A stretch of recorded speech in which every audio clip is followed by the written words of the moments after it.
Custo de vida, emprego e desemprego, cesta básica, tarifas públicas, salário mínimo. Agora, na Brasil Atual, a análise do DIEESE. E nós vamos fazer contato agora com o diretor técnico do DIEESE, Fausto Augusto Júnior. Bom dia, Fausto. Bom dia, Glauco. Bom dia a todos. Fausto, um levantamento da LCA Consultores, a partir de dados da Pesquisa Nacional por Amostra de Domicílios, a PNAD, do IBGE, mostra que o número de trabalhadores com carteira assinada diminuiu em 2.800.000 entre os anos de 2014 e 2022. No mesmo período, os trabalhadores por conta própria ou sem registro em carteira aumentaram em 6.300.000. E com isso, Fausto, a modalidade do emprego com carteira assinada no setor privado caiu de 43% em 2014 para 38,1% no primeiro trimestre deste ano. Como é que isso afeta o próprio trabalhador, a sua segurança e a economia de uma forma geral, Fausto? Bem, Glauco, a gente está assistindo, na verdade, já desde 2016, principalmente, um processo bastante acelerado de desestruturação do mercado de trabalho. A gente está vendo as diversas ocupações com carteira assinada em geral diminuindo, ou seja, a formalização, aquele trabalhador que tem um conjunto de direitos garantidos pela legislação trabalhista, diminuindo bastante. Em substituição, você tem a criação de postos de trabalho, normalmente no setor informal, vinculado à economia menos dinâmica, inclusive, da própria região, do próprio Brasil. O que a gente está assistindo, na verdade, é um processo em que você substitui mão de obra, substitui trabalhadores formalizados por trabalhadores informais. Mas, além disso, também, Glauco, isso vai demonstrando muito de como está desorganizando a nossa própria economia. Uma vez que, por exemplo, no caso dos trabalhadores por conta própria, quem, na verdade, vem crescendo são segmentos vinculados normalmente ao comércio, muitos são ligados ao comércio ambulante, e, de outro lado, colocados ali no segmento de transporte, os que estão relacionados ali, principalmente agora os trabalhadores de aplicativo. A gente vai vendo que também esses trabalhadores, na sua grande maioria, não contribuem para a Previdência, ou seja, são trabalhadores efetivamente informais e que não detêm nenhum tipo de segurança, ou seja, em qualquer momento, seja se ele doente, ele tem um acidente, ele perca de alguma forma os mecanismos para sua ocupação, ele não tem nenhum tipo de resguardo ali, de seguro social para ele.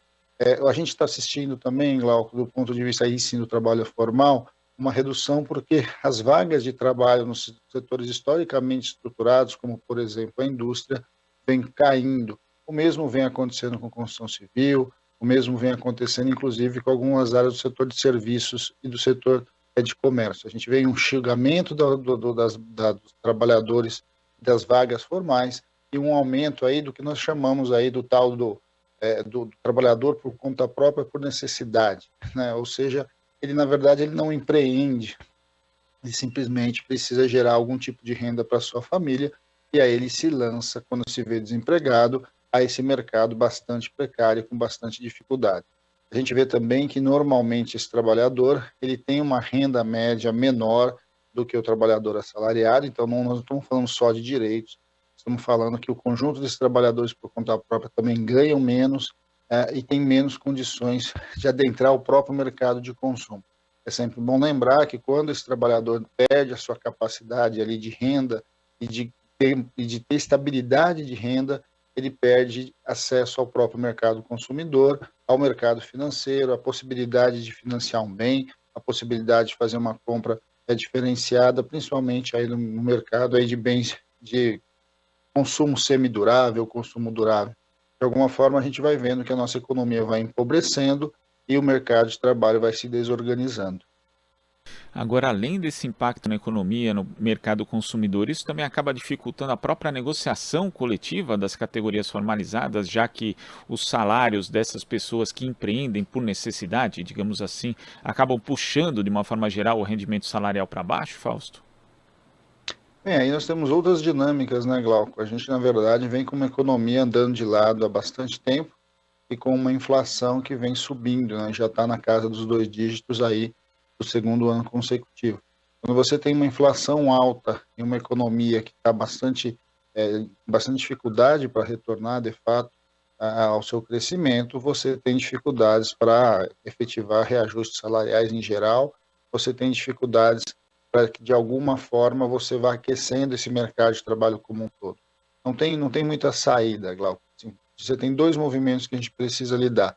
Um deles é como lidar com uma taxa de desemprego que já passou da casa dos 2 dígitos, nós estamos falando em 12 milhões de desempregados, já há bastante tempo.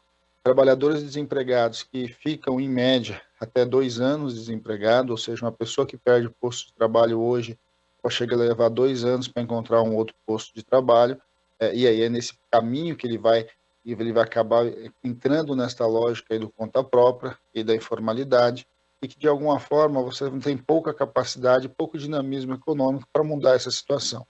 Ao mesmo tempo, vamos lembrar que a gente vem desde a reforma de 17, desde a reforma trabalhista de 17, um processo efetivo e intencional de precarização do mercado de trabalho, ou seja, de redução de direitos, de colocar cada vez mais trabalhadores em situações flexíveis e situações com menos direitos em geral, do ponto de vista do mercado de trabalho, amplificando e ampliando de alguma forma essas modalidades. É bom lembrar que também em 2017, em março de 2017, foi aprovada a terceirização indistinta, ou seja, as empresas são liberadas para terceirizar todas as áreas da forma como eles quiserem. Isso também alterou a possibilidade de geração de postos de trabalho, em especial nos setores mais dinâmicos, que começaram a simplesmente terceirizar boa parte das suas áreas. Quando a gente vai olhando para tudo isso, na verdade você tem, além do baixo dinamismo econômico, você também tem uma política construída desde a reforma trabalhista de precarização das relações de trabalho, e esses números que a gente vai vendo agora, de ampliação da informalidade, que reduz, inclusive, a arrecadação do próprio Estado, vai se colocando como maior realidade e vai cobrando os seus preços, em vários sentidos. A gente fala da questão da tributação, a própria arrecadação de um lado, pega o mercado consumidor de outro, e aí o pior de tudo é que você precariza e reduz a renda de uma parte substancial da classe trabalhadora.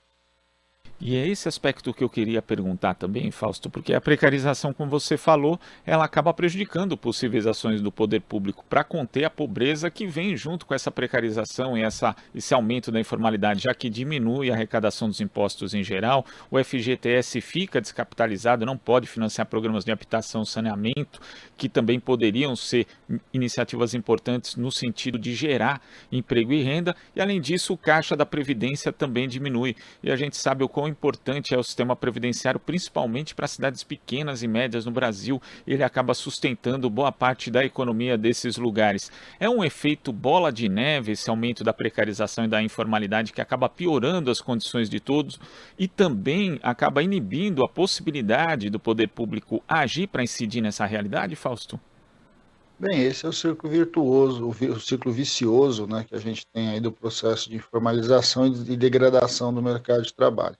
É óbvio que quando você amplia, né, a informalidade, o que a gente tem é uma ampliação da insegurança em todos os aspectos.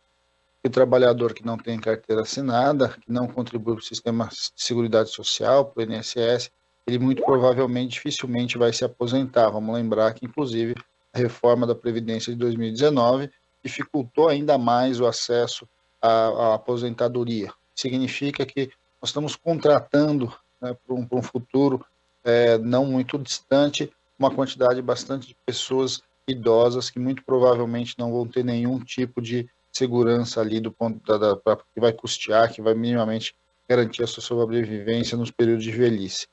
Nós já vivemos uma desestruturação do sistema previdenciário e, de alguma forma, você coloca ali uma quantidade bastante significativa hoje, maior número, inclusive, de pessoas que não contribuem para a Previdência e que vão aí, de alguma forma, tendo que lidar com a insegurança não só do mercado de trabalho, mas da vida.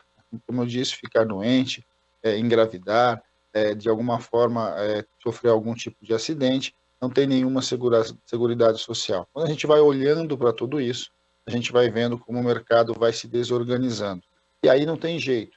O mercado informal, ele acaba não gerando recursos, de um lado, nem direito para o setor público em geral, do ponto de vista da arrecadação, mas também impacta diretamente no setor privado, uma vez que todo o sistema de crédito, de alguma forma, está baseada no trabalhador que mantém uma renda com algum grau de regularidade, que possa, de alguma forma, acessar o mercado consumidor de maneira mais estrutural.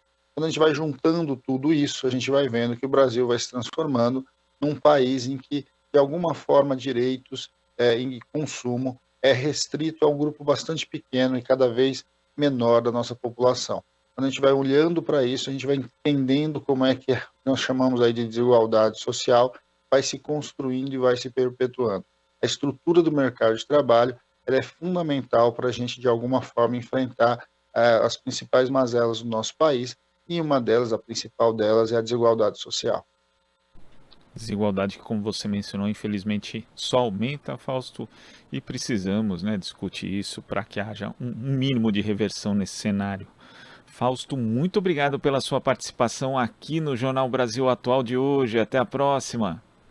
Até a próxima, Glauco. Bom dia a todos novamente. Bom dia. Conversamos aqui com o diretor técnico do Diese, Fausto Augusto Júnior.